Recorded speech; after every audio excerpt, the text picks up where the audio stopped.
city of San Francisco is taking a new approach to addressing the drug crisis on its streets. That tops KRON 4 News at 10. I'm Catherine Heenan. Starting next spring, Mayor Lurie says a law enforcement-led sobering center is going to open on 6th Street.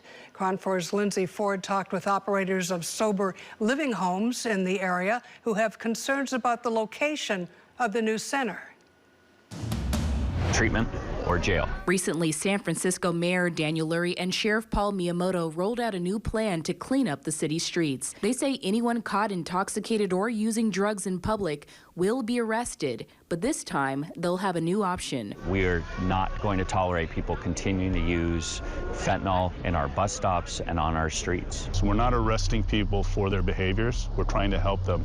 And so sometimes you have to meet people where they are. Starting next spring, detainees who choose treatment over arrest will be taken to a law enforcement-run sobering center. It's going to be a site in which falls right between a jail and a hospital and provide a sober environment for them to basically sober up for 4 to 6 hours, while at the same time having access to peer-to-peer support services, to clinicians and health staff. Sheriff Miyamoto says detainees can stay up to 24 hours, but Adrian, who lives in a sober living home, fears it's only a short-term fix for people battling addiction. I love the idea of getting more resources out there.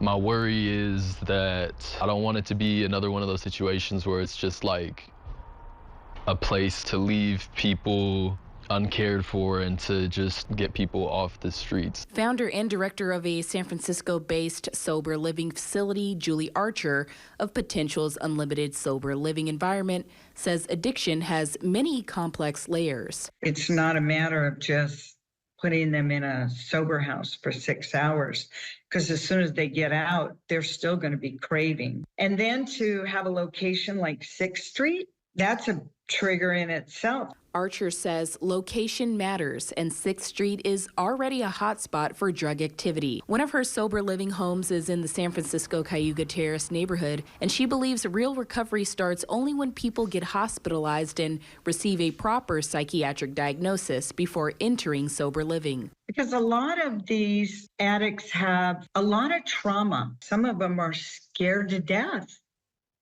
to be without their drugs. Adrian says living in a sober living facility has helped him, and his other concern about the law enforcement sobering center is how will the city follow up to support long-term recovery, especially for those who are unhoused and have no address to reach them. It's a lot easier to pick up a pipe or a needle than it is to actively find a job, apply for resources from the city.